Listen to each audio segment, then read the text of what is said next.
오늘 하나님께서 우리에게 주시는 말씀은 사무엘상 17장 26절 말씀입니다. 사무엘상 17장 26절 한 절만 보도록 하겠습니다.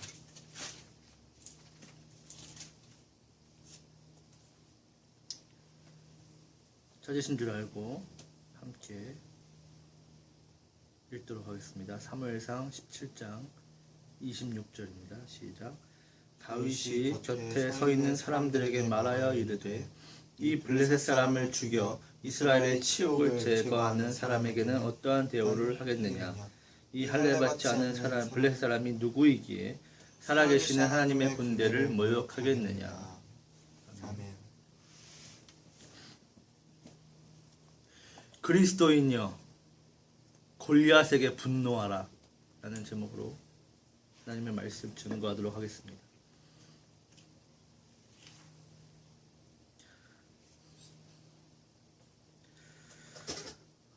오늘은 분노에 대해서 이야기해 보려고 합니다.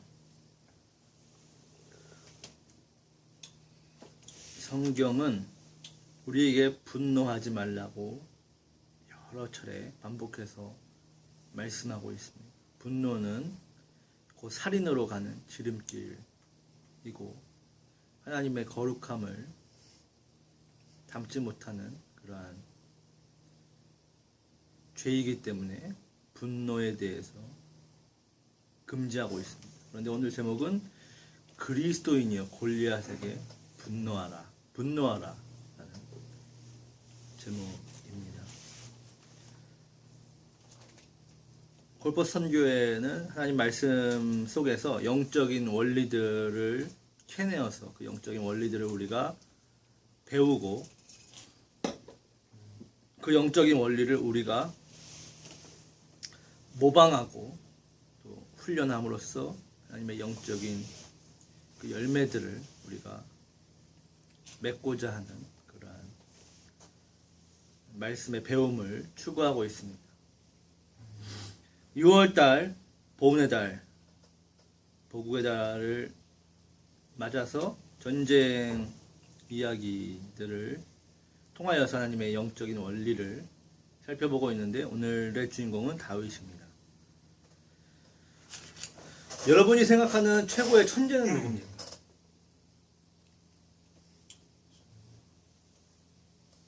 최고의 천재. 여러분이 기억하는 최고의 천재는 누굽니까? 아인슈타인입니다. 아인슈타인의 IQ가 180이라고 그러죠. 스티븐 호킹이 160. IQ가 높으면은 다 천재입니까? IQ가 세계에는 250짜리 사람도 있습니다. 그렇죠? 기네스북에 등재된 사람 250이 넘는다고 하죠. IQ가 250으로 계산기 수준만큼, 전자계산기 수준만큼 계산을 잘 한다고 해도 중요한 것은 업적입니다. 아무리 머리가 좋아도 그것을 실행하고 어떠한 업적으로 연결시킬 수 있는 그러한 노력이라든지 통찰력이라든지 다른 것들이 받쳐주지 않으면 단순히 계산력이 좋고 암기력이 좋아서 IQ 테스트에 높은 수치가 나오는 것은 큰 의미가 없습니다. 세상은 넓고 수많은 긴 이사들, 즉 우리가 모르는 수많은 천재들이 있습니다. 특히 역사 속에서 역사를 살펴보면 수많은 천재들이 있었죠. 우리가 대표적으로 잘 아는 알렉산더 대제, 칭기스칸 이런 사람들도 전부 다 천재에 속합니다.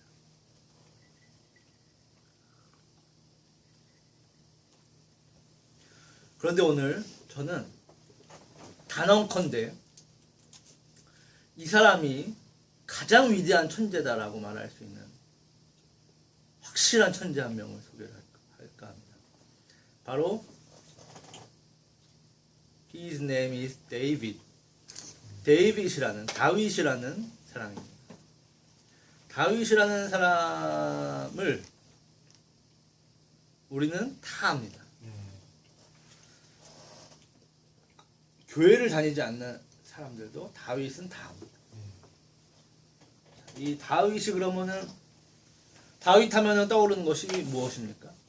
골리앗이죠. 그런데 왜 다윗을 천재라고 제가 말을 할까요? 다윗은 가장 위대한 왕입니다. 가장 위대한 왕이 될 수 있었던 것은 그의 천재성이 뒷받침되어졌기 때문인데, 일단 역사상 가장 위대한 왕이었다고 하는 다윗 왕에 대해서 우리가 살펴보겠습니다. 일단 다윗은 이스라엘 사람이죠. 이스라엘 역사 이래 가장 최대 영토를 확보한 나라는 어디입니까? 가장 부강했던 나라는 어디입니까? 솔로몬 시대죠.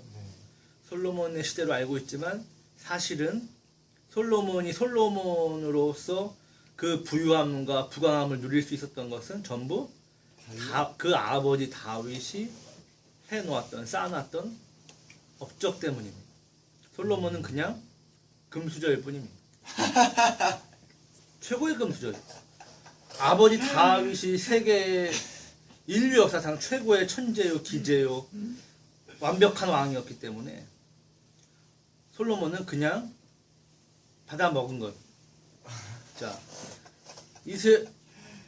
최대의 영토를 확보했습니다. 지난 시간에 우리는 전쟁 영웅에 대해서 배웠죠. 전쟁 영웅은 누구였습니까? 여호수아였죠. 마블의 어벤져스가 있다면은 이스라엘에는 여호수아가 있다. 이 정도로 여호수아의 무패전적. 가나안 땅으로 어웨이를 가서 31번, 31번의 공성전 어웨이를 하는데 5년 동안에 전승을 한 말도 안 되는 그러한 전쟁 히어로입니다. 그런데 그 여호수아조차도 함락시키지 못하고 남겨뒀던 북쪽의 끝자락의 그 지역들, 몇 개의 지역들과 그리고 서쪽의 블레셋 진영. 블레셋 사람들은 해적 출신들입니다.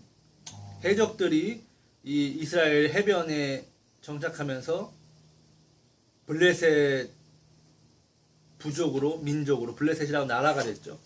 그래서 블레셋 사람들은 굉장히 포악하고 거칠고 기본 방침이 삥입니다.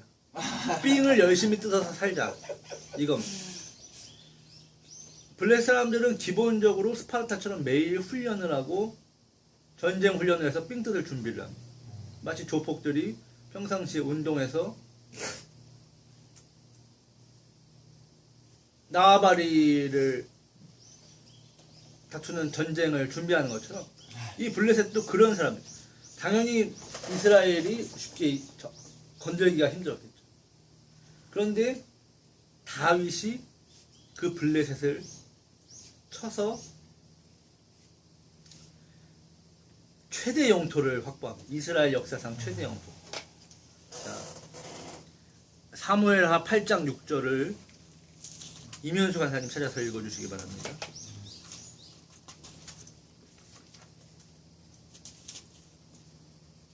같이 읽겠습니다. 사무엘하 8장 6절 같이 읽겠습니다. 다윗이 다메섹 아람의 수비대를 두매 아람 사람이 다윗의 종이 되어 조공을 바치니라. 다윗이 어디로 가든지 여호와께서 이기게 하시니라. 아멘. 다윗의 별명이요 상승 장군입니다. 상승 장군. 상승이라는 뜻이 뭡니까? 상승의 뜻이 무엇입니까? 언제나 이긴다라는 뜻이죠. 항상 이긴다. 그래서 해병대가 무적 해병, 상승 해병, 최강 해병 이런 구호로 훈련을 받았던 것이 기억이 납니다. 다윗도 상승 장군입니다. 어디로 가든지 하나님이 이기게 하셨다. 늘 이겼다. 무패입니다. 무패. 다윗 또한 무패입니다. 그리고 북쪽에다 경비대를 세웠는데 북쪽까지 정복을 하고 북쪽에다가 국경 수비대를 두니까 어떻게 해요? 아람 사람들이 와서 알아서 조공을 바쳤다. 아람 사람은 정복을 했습니까? 안 했습니까? 안 했어요. 안 했죠. 근데 알아서 쫄아서 알아서 왔죠. 그게 뭐라고 합니까? 자진납세라고 하죠. 자진납세. 왜요? 완전히 쫄아서. 그런데 누가 그랬다고요? 아람 사람. 아람 사람들이 누굽니까? 이 에돔족 속의 후예들, 이스마엘의 후예들이죠. 광야에 사는 사막 전사들. 사막에서 낙차 타고 터빈 두르고 만족칼 들면서 이호 하면서 달려가지고 뭐만 했다 하면은 썰어. 가서 다 썰어버리는 사막 전사. 사막 전사하고는 말이 안 통합니다. 여차하면 눈만 마주치면 가서 썰어버립니다. 이 몽고의 엄청난 병력이 중국과 그 러시아 북쪽을 그 엄청난 땅을 전부 점령을 하고 어디까지? 이 사막 민족에게 막힙니다. 서쪽으로 가서 다니다가 이 사막 전사들에게 막힐 정도로 아람 사람들은 무식하고 거친 사람들. 지금도 그 아람 사람들, 이슬람 사람들은 무식하죠. 그쵸. 비행기로 그냥 갖다 받고 네. 폭탄 들고 뛰어들고 무식합니다. 원래부터 피가 그래. 이스마엘의 후예고 아브라함으로도 광야로 쫓겨나가지고 칼 한 자로 믿고 살았기 때문에 여차하면 다 썰어버리죠. 자, 이 거친 아람 사람들이 사막 전사들이 다윗의 군대 앞에 어떻게 해요? 알아서 쫄아서 자진납세를 했다. 말도 안 했는데 알아서 형님의 나와봐요. 들어가 있습니다. 접수해 주십시오.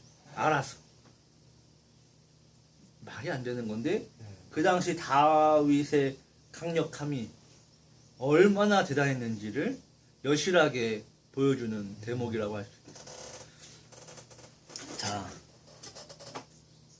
다윗은 그 당시에 최대 군사력을 가지고 있었습니다. 이스라엘 역사상 가장 대규모의 군사를 가지고 있었습니다. 사무엘하 24장 9절을 보겠습니다. 한번 읽어주시죠. 요압이 백성의 수를 왕께 보고하니 곧 이스라엘에서 칼을 빼는 담대한 자가 88만 명이요 유다 사람이 50만 명이었더라. 80 몇만 명? 80만 명. 80만 명이죠. 혀가 문제가 있습니다. 똑바로 발음을. 80만 명. 80만 명. 그리고 또 유다 사람 유다 사람이 몇만 명이요? 50만 명. 50만 명. 합이 얼마입니까? 130만 명. 130만 명. 군대에 동원될 수 있는 수가 몇만 명이라고요? 130만 명. 예비군이 130만 명이라는 겁니다. 자, 이 당시에 이때가 다윗의 시대가 BC 800년 900년 정도입니다. 그 당시 BC 8세기 어떤 일이 있었냐면 아시리아 제국이 있었습니다. 아시리아 제국이 세계를 정복할 때 주력 부대 수가 18만 5천 명이었습니다. 20만이 안 됐어요. 역사 기록을 살펴보면은 세계를 최초로 정복하고 대제국을 세운 아시리아 제국의 주력 부대 수가 18만 5천 명이었다라고 말합니다. 그런데 그 당시에 이스라엘 이 팔레스틴 쪽에서 통을 먹고 있던 다윗의 예비군이 몇만 명이라고요? 130만. 이거를 이제 현역 군인으로 만들면 일명 100만 대군이 만들어지는 것이죠. 조조가 만들었다는 그 100만 대군, 중국을 싸그리 긁어모아서 만들었던 100만 대군을 이미 다윗은 완성을 해놓고 있었습니다. 다윗이 그런데 더 놀라운 것이 무엇이냐면 이런 엄청난 군사력을 가지고 있었기 때문에 아람 사람들이 사막 전사들이 알아서 기어 들어온 거예요. 알아서 기어 들어왔어요. 형님 받아주십시오. 형님 존경합니다. 그런데 문제는 뭐예요? 대단한 것은 진짜 대단한 것은 무엇이냐면 다윗이 처음에 하나님이 말씀하신 가나안 땅의 영토만 정복을 하고 나머지는 어떻게 했습니까? 정복 안 했어요. 정리만 해놨습니다. 충분히 세계를 정복하고도 남을 그 정도의 군사력이 있었음에도 불구하고 그 힘을 쓰질 않았습니다. 이게 진짜 대단한 거예요. 돈이 있는데 벤츠를 안 타고 포니를 타고 다니는 변태 아닙니까? 변태? 변태라고 생각해야 될 정도의 그 자제력, 그 절제가 다윗에게 있었다는 거죠. 필요한 하나님의 말씀에 입각한 전쟁만을 하고 있는 그러한 모습입니다.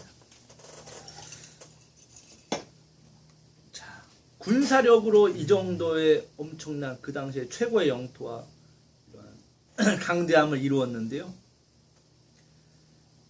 사실 개인의 무력으로도 역사상 최고의 전투력을 가진 전사가 바로 다윗입니다. 아마 제 단언컨대 여호수아건 누구건 원투스박의 모세건 다윗에게 걸리면 썰립니다. 무조건 썰립니다. 그냥 썰립니다. 그 증거가 무엇입니까? 골리앗과의 전투. 이 어떤 스포츠든지 체급이라는 게 존재합니다. 이 격투기에서는요. 체급이 왜 중요하냐? 이 데미지는 무게 곱하기 속도로 데미지가 나오는 이 계산인데 무게가 크면 클수록 데미지는 커진다는 얘기입니다. 무게가 가벼우면 가벼울수록 데미지는 적다는 얘기입니다. 그래서 경량급이 중량급을 이기기가 어려운 것이 아니라 불가능에 가깝습니다. 그런데 다윗이 17세 정도의 나이 때 그럼 몇 킬로 정도 될까요? 60킬로 뭐 50킬로 60킬로 되겠죠? 다윗이 뭐 뚱뚱한 돼지는 아니었을 테니까요. 50, 60킬로 정도가 골리앗이 3m였다고 추정이 됩니다. 2m 50에서 3m까지 추정되고 있는데 그 정도면은 못 나와도 200kg는 되겠죠. 키가 2m가 넘으면 몸무게가 100은 무조건 넘습니다. 말려도 100kg는 넘어요. 그런데 키가 3m면은 몸무게가 거의 200kg 가까이인데 체급의 차이가요. 최소 20체급 이상입니다.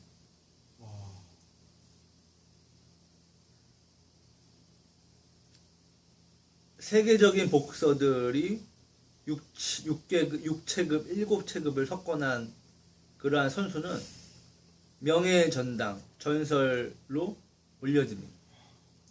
다윗은 자기보다 20체급 이상의 그 당시에 이미 오래전부터 챔피언을 먹고 있었던 골리앗에게 도전해서 썰어버리고 이 정도 투기죠.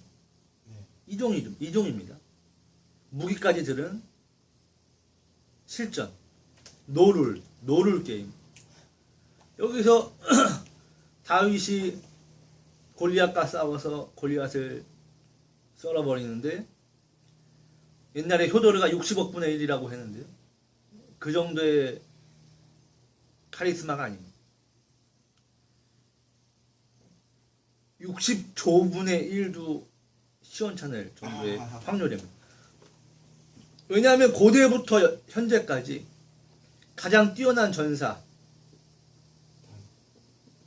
이름을 유명한 전사가 누가 있습니까? 아킬레우스, 헤라클레스, 헤라클레스. 전부 다 신의 아들이죠. 네. 신의 아들이고 트로이에 나오는 아킬레우스 그런데 그 당시에 이런 전사들도 골리앗 만나면 썰립니다. 그런데 골리앗이 다윗에게 처발리죠. 그것도 다윗이 성인이 돼서가 아닙니다. 이미 어렸을 때. 고1 나이 때 전 세계 챔피언을 그냥 썰어버립니다. 개인 무력으로도 세계 챔피언이 아니라 고대 챔피언. 이런 다윗이 왕이 돼서, 원래 사람은요 한쪽으로 재능이 있으면 다른 쪽은 약하게 마련입니다. 네. 이 능력 그 지수라는 것이 있어요. 그래서 능력 지수의 그래프를 보다 보면 한쪽으로 쏠리는 경향이 있죠. 네. 이것이 전부 다 높은 지수 나오면은 사기. 우리는 사기라고 말합니다. 최자, 사기. 이렇게 말하는데, 다윗은 개인의 무력이 극강인데 전략이나 군사력, 지도력도 최상이고 충성심 또한 최상. 왕으로서의 지도력도 최강입니다. 자, 그런데 더 골 때리는 거는 인류 최강의 최고의 뮤지션이었다는 거예요. 우리가 잘 알다시피 다윗은 어렸을 때부터 어떤 걸 좋아했습니까? 노래를 부르는 걸 좋아했죠. 다윗은 하나님을 찬양하는 것을 좋아했어요. 인류 최초의 버스킹맨입니다. 최초의 버스킹.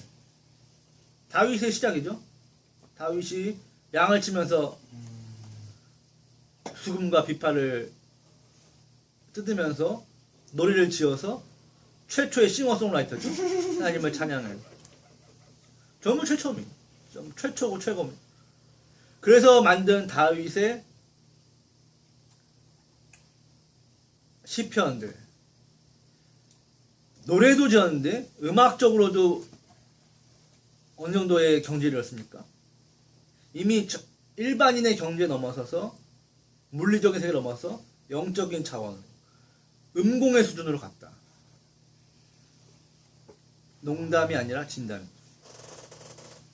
사무엘하 16장 23절을 찾아서 읽어주시기 바랍니다. 사무엘하 16장 23절입니다. 그때 아히도멜이 베푸는 계략은 사람이 하나님께 물어서 받은 말씀과 같은 것이라. 아히도벨의 모든 계략은 16장 23절입니까? 네, 사무엘하.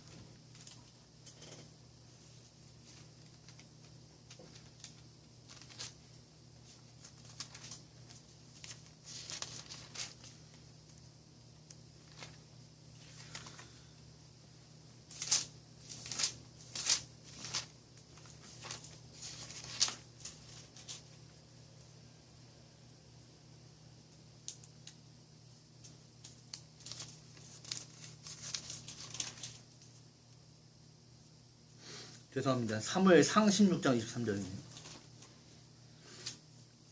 사무엘상 16장 23절 제가 같이 읽겠습니다.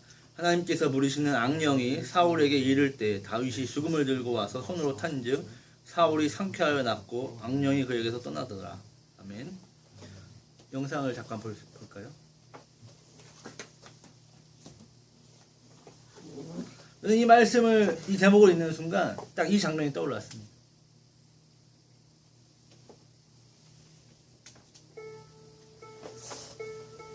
쿵푸어슬이라는 영화의 킬러, 음공을 이용한 킬러입니다. 마을을 지키는 고수들을 처단하기 위해서 은공의 대가 킬러를 보냈습니다.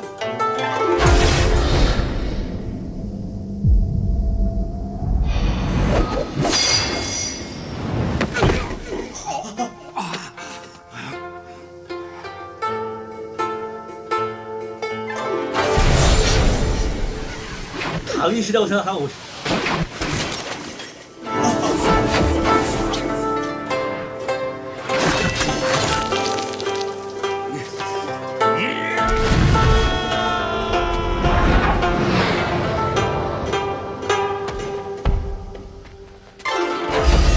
다윗의 투구가 기타가 아니라 더 검은 겁니다.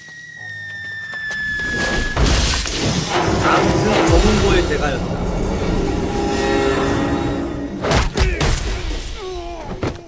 저게 사울의 악명이죠.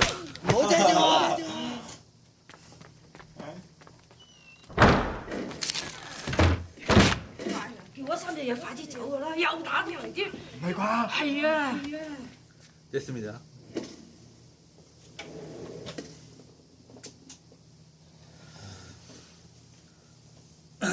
사울 왕이 귀신이 들렸는데 다윗을 초청해가지고 다윗이 연주를 하니까 귀신이 떠나가요.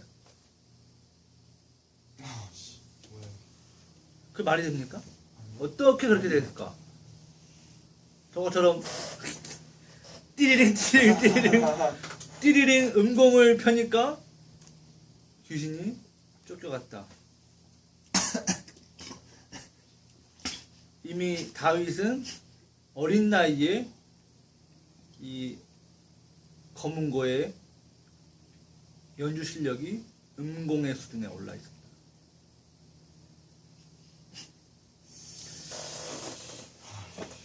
자, 시편 다윗이 그렇게 악기 어떤 음악적인 수준이 높아졌는데 그것과 작사는 또 별개의 영역입니다.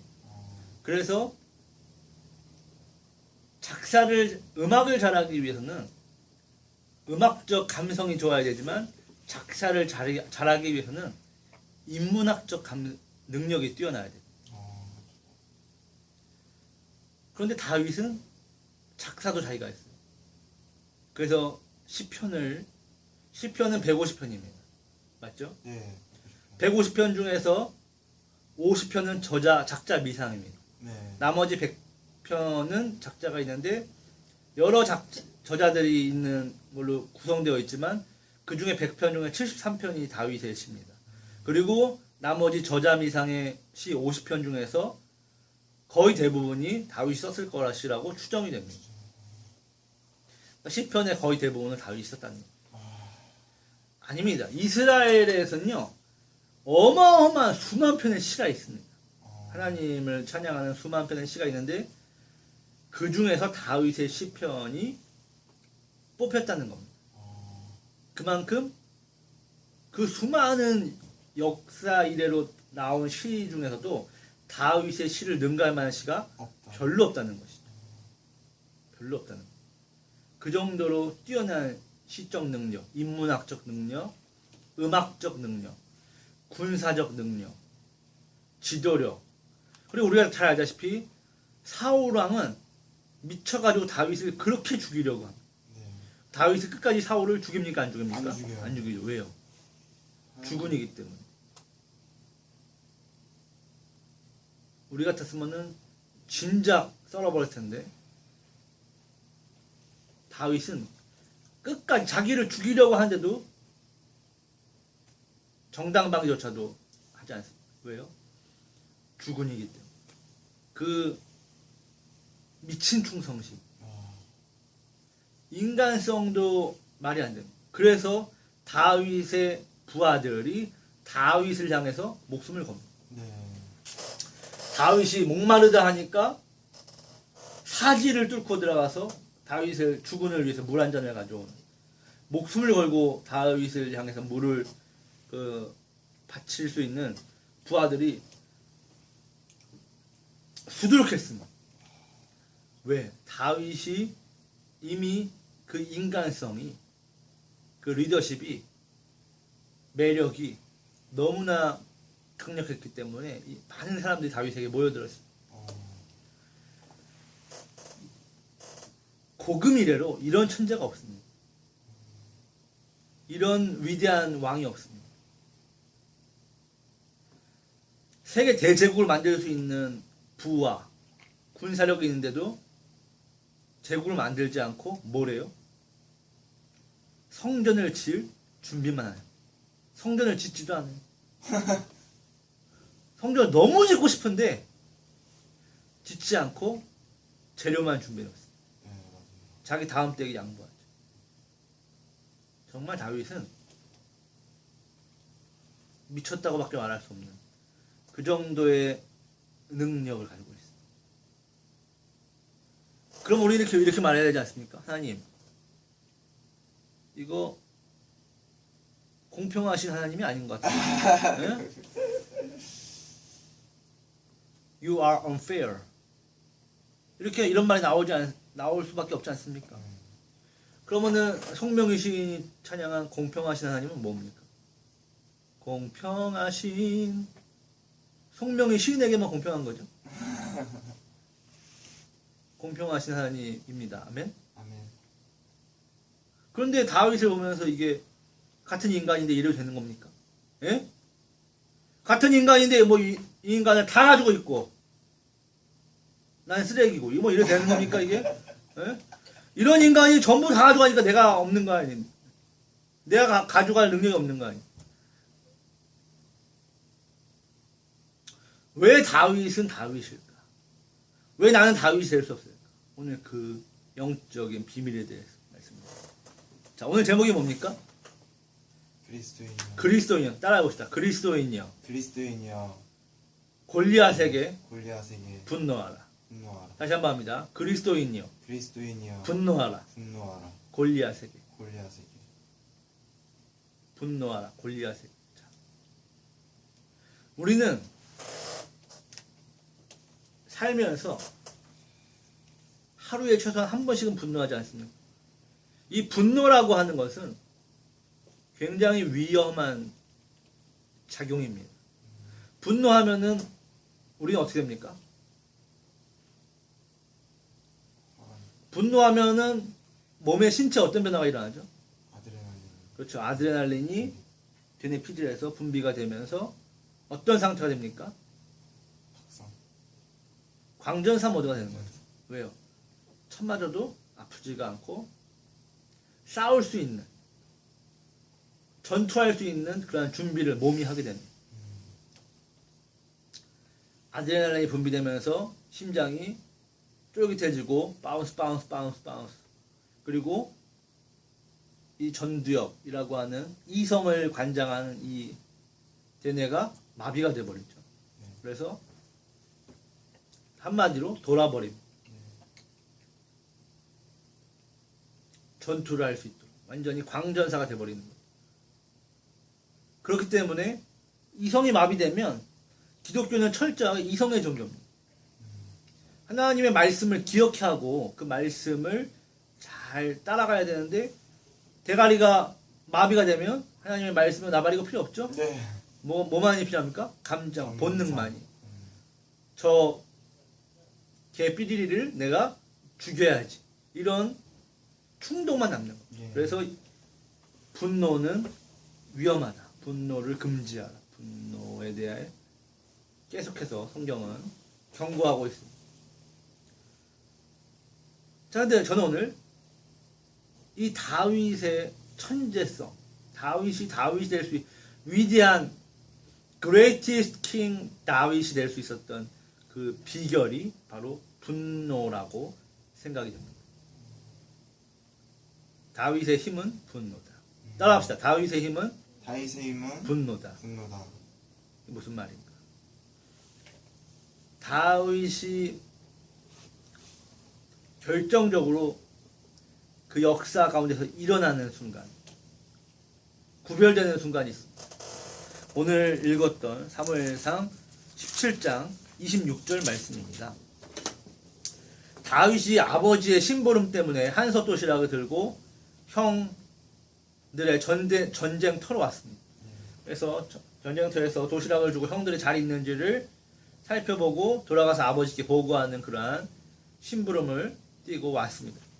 그래서 형들에게 도시락을 주고 있는 상황에서 건너편 진영 블레셋 진영에서 나온 누구요? 골리앗 장수가 이스라엘을 모욕하고 능욕하고 있는 그 소리를 들은 것이죠. 가드 사람 골리앗이 나와서 야 이 개 삐리리리리리 삐리리 삐리리 삐리리 계속 욕을 하고 이스라엘을 정말 이 굿지로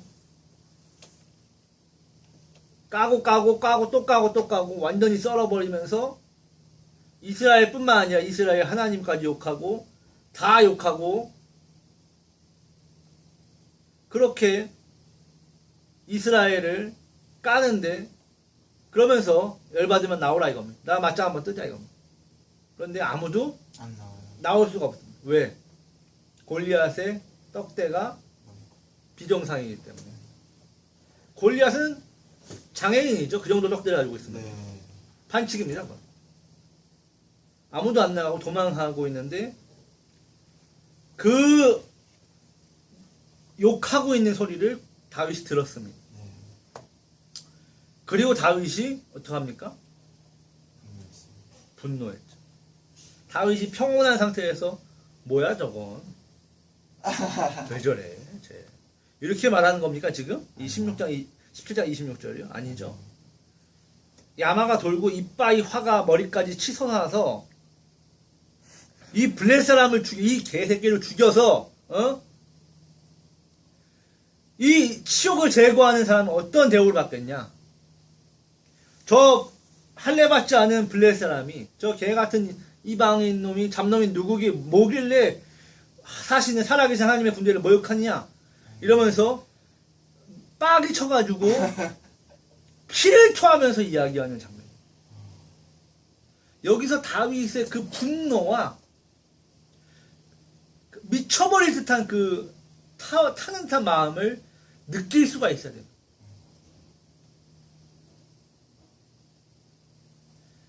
자, 그런데 다윗의 분노 전에 먼저 누구의 분노가 있었겠습니까? 하나님의 분노가 있었겠죠. 왜요? 골리앗이 나와서 지금 40일 동안 조석으로 하루 종일 하루 왼종일 이스라엘 군대와 이스라엘 하나님을 욕하고 있는데 욕을 먹고 있는 하나님이 참 기분이 좋으시겠어요? 아니요, 아니죠. 기분이 안 좋지.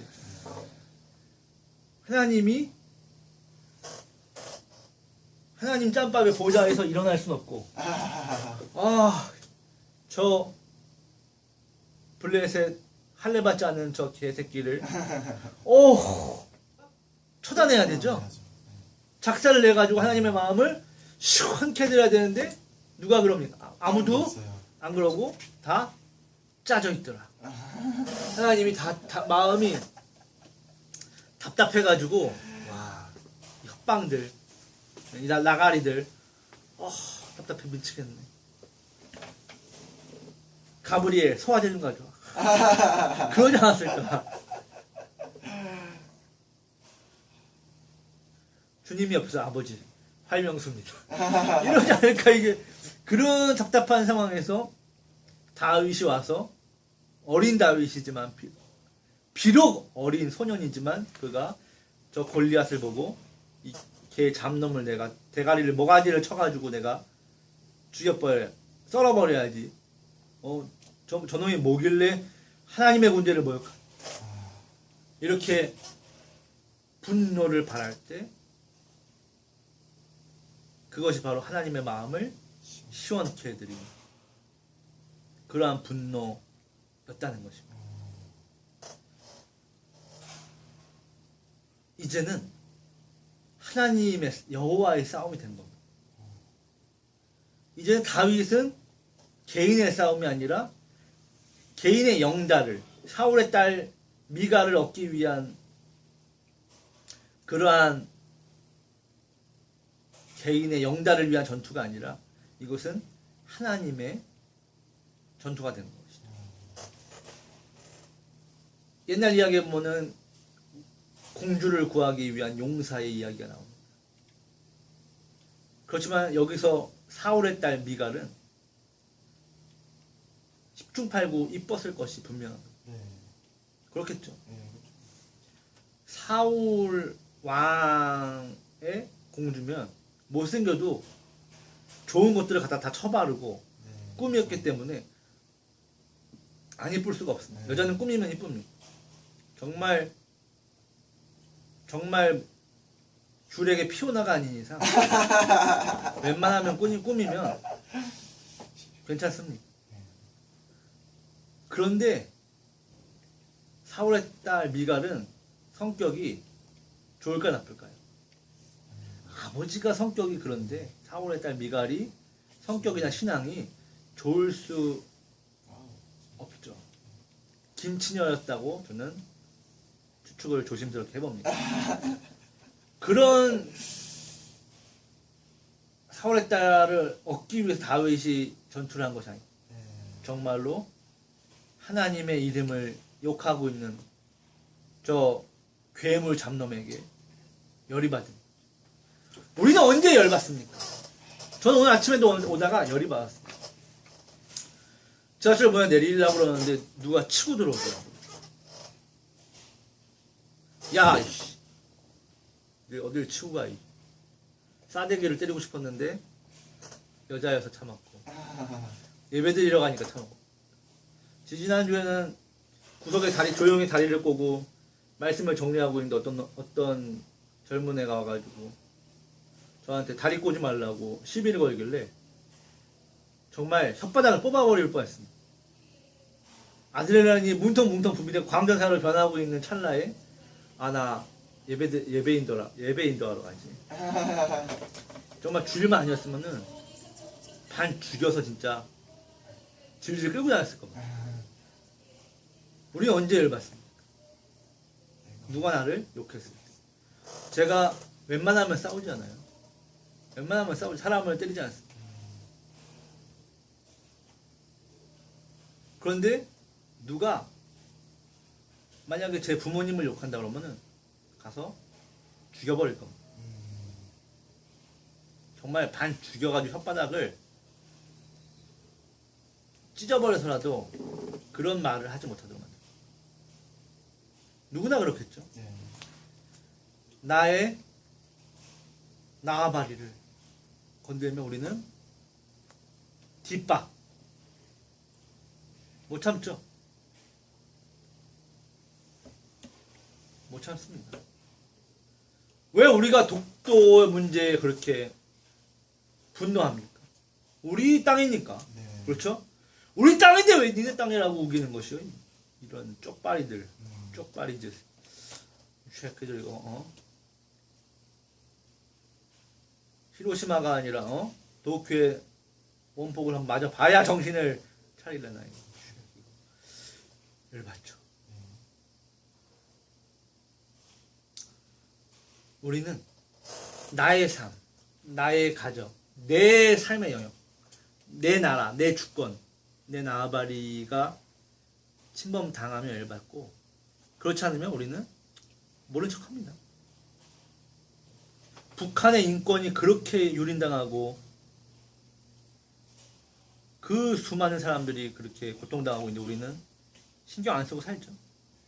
동족이고 나발이고 필요 없죠. 왜? 내 일이 아니니까. 저는 오늘 오면서도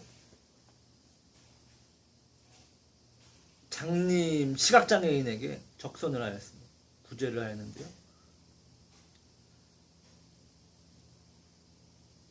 그 시각장애인이 진짜 장애인인지 아닌지 그런 거는 중요하지 않습니다.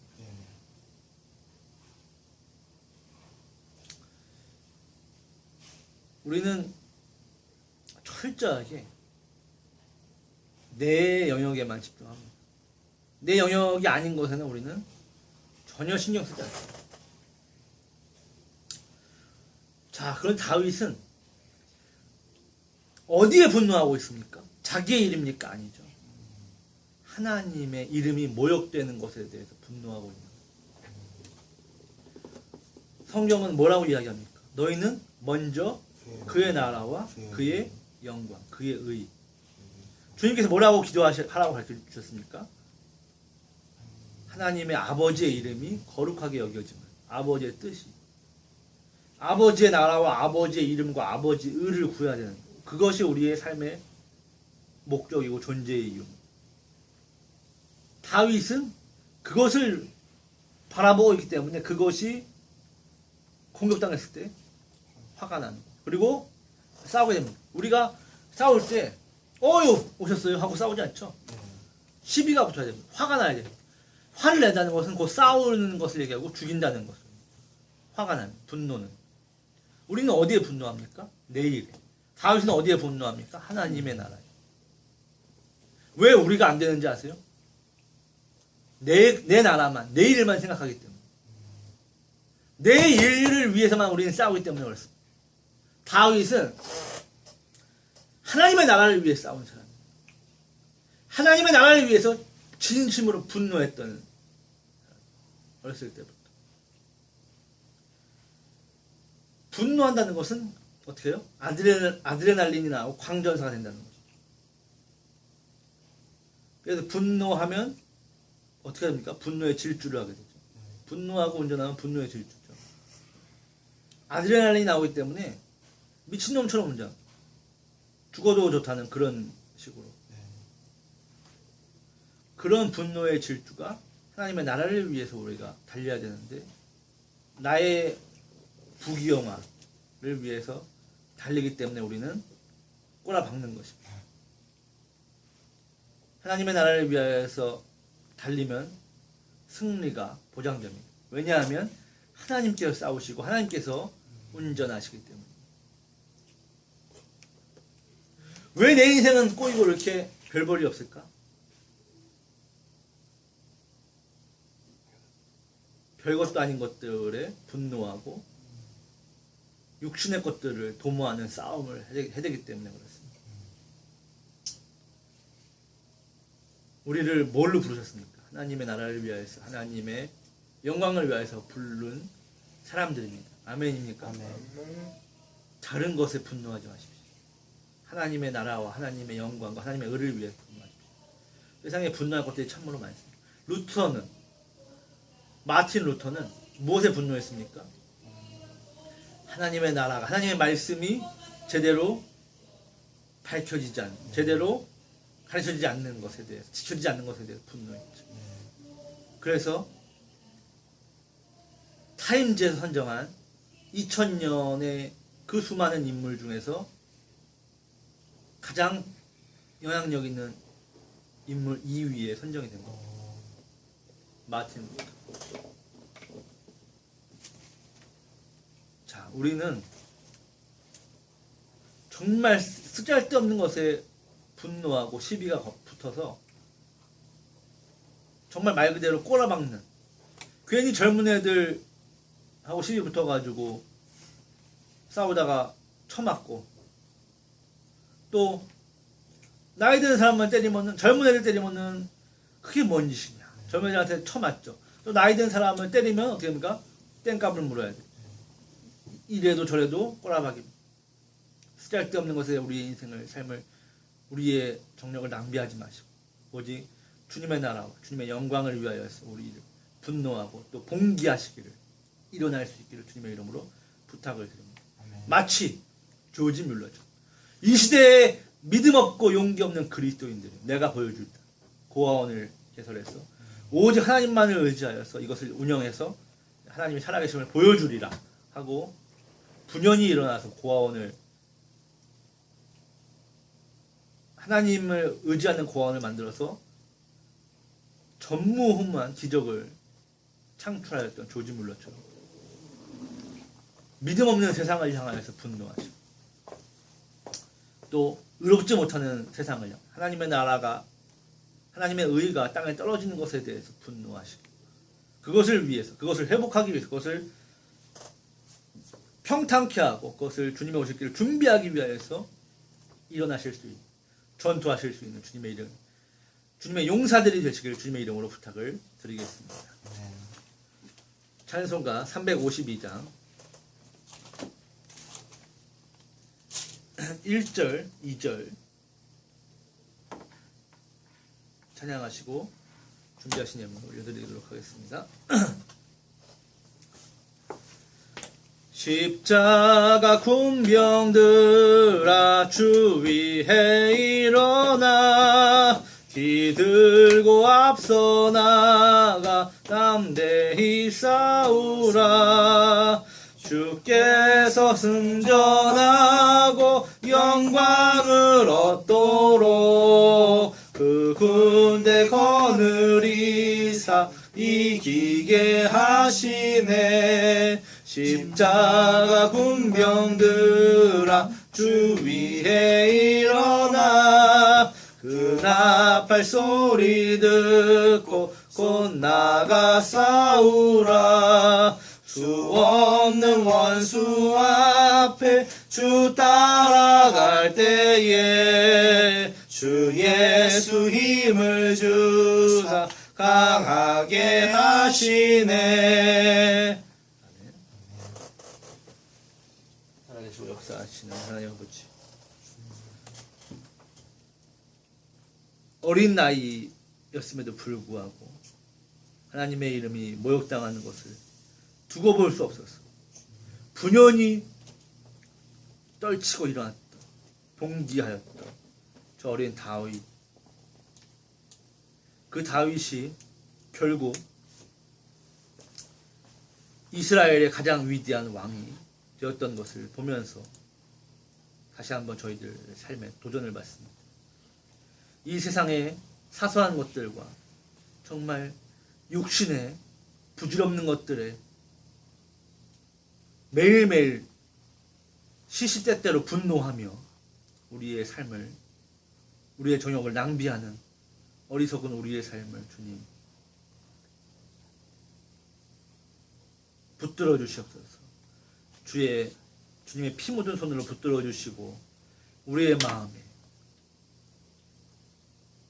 거룩한 분노를 품을 수 있는, 주님의 나라를 위하여, 주님의 이름을 위하여, 주님의 영광을 위하여서 분노하고 싸울 수 있는 그러한 거룩한 전사들이, 믿음의 용사들이, 십자가 군병들이 될 수 있는 저희들이 되게 하여 주시옵소서. 복음을 위하여서 일어나게 하시고 예수의 이름을 위하여서 빛의 군대를 위하여서 일어나 싸울 수 있는 저희 콜버스 선교 회원들이 되게 하여 주시옵소서. 주님 앞에 감사함으로 예물을 드립니다. 주님, 우리가 세상에 끌려다니면서 물질을 따라다니는 그러한 조악한 조잡한 삶을 살지 않게 하시고, 우리가 물질을 다루며 주님의 나라를 위하여서 세상의 것들을 사용하고 주님의 이름을 위하여, 주님의 영광을 위하여서 이 모든 것을 자원함으로 드림으로써 주님 나라의 용사들이, 군사들이 다 되게 하여 주시옵소서. 세상에 나가서 머리 대리며 꼬리 대지 않게 하시고 빛과 소금의 역할을 잘 감당할 수 있는 힘을, 지혜를, 믿음을 주시옵소서. 우리 주 예수 그리스도의 이름으로 기도드립니다. 아멘. 아멘.